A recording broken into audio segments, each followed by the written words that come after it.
Today on Europe Now, I'm joined by the Finnish ambassador to Australia, Satuma Tila-Budik.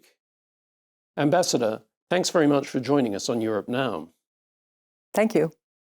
Ambassador, during your time in Australia, during your tenure, you've gone from a situation of COVID and lockdowns to now emerging on the other side of this, to openings and fresh beginnings.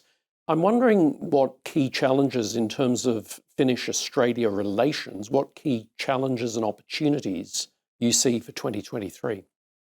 I think we have a very good basis to refresh our relationship, kind of many new beginnings for business. And I also see that the relationship between the EU and Australia is now, in a way, stepping up. And one factor is this FTA treaty. We really hope that the negotiation will be concluded, and Finland very much supports, an early conclusion of the negotiations.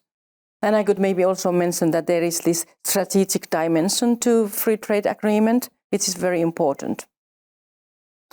I guess one of the things that has really come out of the pandemic is this whole lurch towards the digital and sort of advanced digitalization. And we've seen that in so many ways, haven't we? Whether it's, people remote working or people at home trying things out and trying things on in terms of their lifestyles through digital means. Yes. And if you look at the European Union's Digital Europe program, the EU yet again has sort of set the stage as a world leader. When we think of instruments like General Data Protection Regulation, that's not just European-wide, it's become increasingly global.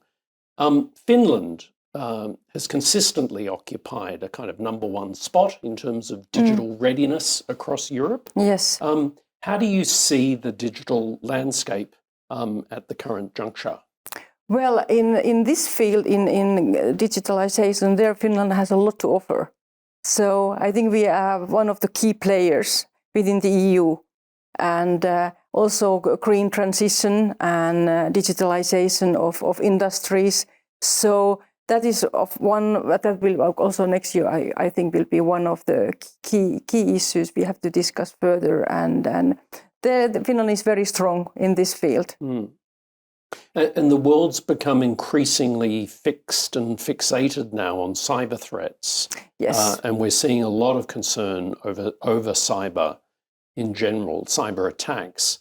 What's your sense of that? I mean, how real are the risks in terms of these cyber threats that countries are facing? Unfortunately, they are very real, and we have been preparing for that over years. We still have room to improve. But also there, the cooperation within the EU is getting much better in terms of hybrid threats and cyber attacks. So it's really key issue for us, and also we are cooperating with Australia. You are also very strong, and you are improving your tools in this field. So cyber certainly. We are not afraid that somebody would attack Finland, as such, but hybrid threats, cyber threats, those are really real, and also linked to misinformation, disinformation. So we need to do more to be able to fight against these phenomena. So artificial intelligence has been a key driver in much of the digital revolution. Yes. And I'm thinking, in terms of your own work, this is something that you've talked quite passionately about previously prior to your role as ambassador, thinking back to your work at the Council of Europe. Oh, yes. And today, of course, you pick up any newspaper or turn on a TV, endless discussion about artificial intelligence and ethics and the ethical challenges. But as I say, this is something that you were addressing much earlier. How did that come to be the case? And I guess also a broader question about why Finland? Because Finland's really bequeathed, as I understand it, to Europe, the infamous or famous elements of AI course.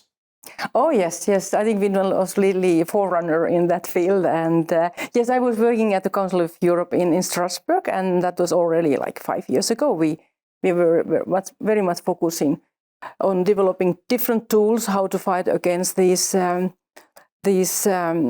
phenomena. But of course, the education system is quite good in Finland. So maybe it's linked to that we also we're ready to start these. We can also talk about the media literacy, so how to be critical also when kids are small. So we have to start very early and teach them a critical approach to media. And of course, artificial intelligence is everywhere now. But there are also many dimensions to that. So we have to be sure that, it will be ethical and it will benefit everybody. And there are also risks involved. So we need some regulation and common rules. Yes, indeed. I'm thinking there are so many claims, of course, about robots taking all of our jobs. Oh, yes. Academics are apparently on the line. I don't know how ambassadors fare on that front. But look, if there's been, we've gone from the pandemic into the kind of digital crisis. Obviously, also the climate crisis looms large, and climate change has been top of the political agenda in Europe for quite some time now. Yes. In the aftermath of COP27, there's been sort of, I guess, a broad sense of disappointment from that, with many now arguing that we need change, we need a different way forward to address these kind of global systemic problems. The EC president has recently declared that Europe is on track to be carbon neutral by 2050. What is Finland currently doing, and what is the line from Finland on climate change? Well, our targets are very ambitious. Finland would like to be carbon neutral already by 2035, and so we started quite early. And but I have to say that after the elections in Australia, it's so much easier to deal with EU and Australia in climate issues. So we need more partners, and Australia is now on the same line with the EU, so we can do so much more together. And really more efforts are needed. So the COP at the meeting, the last one, was a little bit disappointing. There was some progress in certain fields, but anyway, we need more cooperation. But in Finland, we have very, very ambitious targets, and it hasn't been easy. So there's also some criticism that we are going too fast. And going too fast. Yes, but we will have parliamentary elections next year in April. So we really hope that whatever government we will have, that we can continue on that line and keep our ambitious targets. In terms of Russia's unprovoked military attack on Ukraine, the EU has again been a global leader in terms of organizing and developing political, regional level responses to this crisis. Thinking of things like the bans on oil and gas, and so on and so forth, and now joining with the G7 with these price caps on oil sales.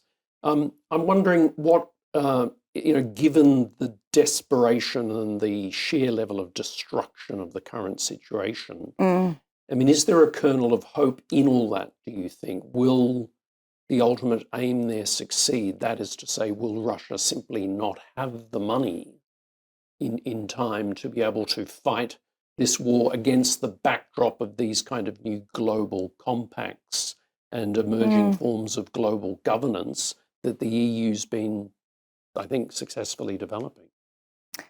Well, yes, that EU is again considering some more effective sanctions, and Finland is very much supporting those. So I think we just have to continue and hopefully stay united and find new ways to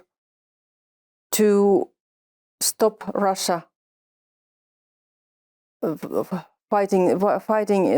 attacking Ukraine. So, of course, for Finland, we are no more dependent on Russia's energy. So we have managed to also already before the war started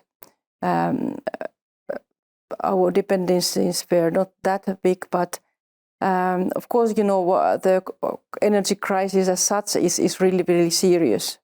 And we have to face that also in Finland, whatever we do. So, it's very difficult to say how far Russia is able to go. But anyway, I believe that the EU is ready to do more. And we are very much supporting that. And life on the ground in Finland, I mean, given the extent to which the country borders Russia, I mean, obviously puts Finland in a very special situation. Yes. Yes.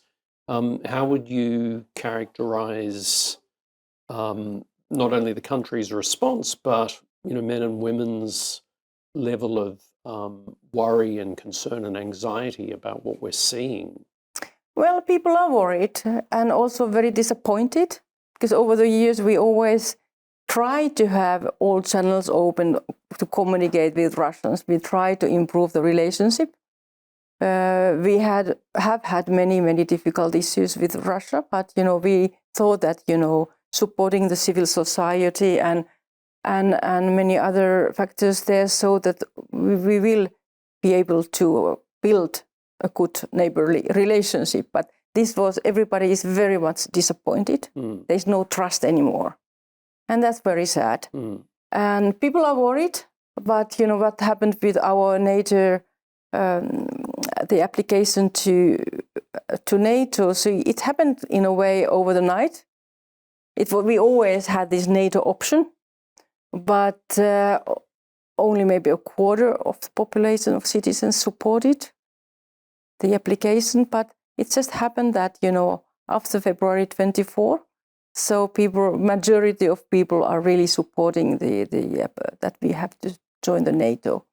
Yes, there was an expression that I saw in Finnish media somewhere that said the country had long been preparing for the worst, so that the application to NATO, I think, was partly put in that kind of context. Yes, that's right. And of course, we have a long-standing partnership with NATO already, so it's not something new in that sense. So, Yes. Yeah, and of course, in terms of military capabilities, Finland is also they're very interoperable, and so a real two-way traffic. Yes. And we hope that Finland is also security providers, so we have a very strong army, so we have also a lot to give to NATO. Yes, and hopefully be a very constructive partner.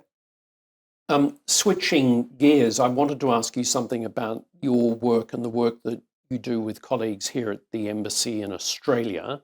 Can you tell us something about Finnish communities living in Australia? Well, we have Finns living in different parts of Australia, and maybe it's difficult to say, maybe 30,000 people of Finnish origin, and so they keep very much. They have different kind of clubs. We have a church, Finnish church in Canberra, and in Brisbane, for example, there's a aged care center for Finnish elderly people, which is doing very well. So Finns are quite active here. Yes. We can't compare many Italians or even Croatians or Cypriots or whatever. So it's a small community, but anyway. Yes, yeah.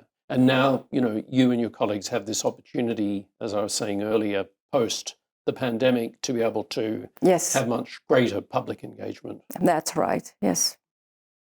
With that business mission, I suppose that when thinking about Finland, many Australians would possibly reach for Nokia. Yes. And Nokia was one of the companies. Anyway. Right. And sort of thinking back to their former mobile phone use, probably some Australians think Nokia has disappeared. I mean, of course it hasn't. It's very vibrant and dynamic, particularly in the field of switch broadband and into 5G and so on. What other companies and what developments are happening in terms of business, industry and enterprise in Finland? Well, we had also let's say I can mention a few companies which were part of the business delegation, and they have already very strong presence in Australia. One is KONE, making mainly elevators and escalators, and also very much linked to security, what comes to the mobility of people. And we have Neste, which is focused on renewable fuels for aviation. Neste has already delivered some green aviation fuel to New Zealand. So hopefully we can do that also in Australia. Right. So it's very much linked to decarbonizing aviation.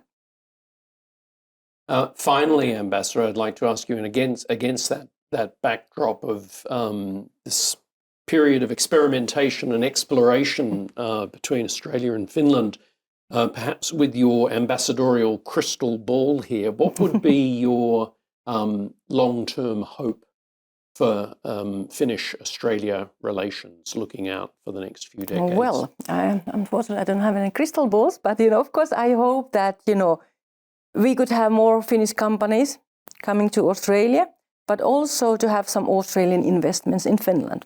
There is also already some, particularly in mining sector, but we would welcome much more. And so this is only one part of it, but we are all, the main aim is to help the business companies, but also people-to-people connections. So I'm hopeful that we can. There's so much potential in both countries to further and deepen the cooperation. Ambassador Mattila Budek, thanks very much for joining us on Europe Now. Thank you.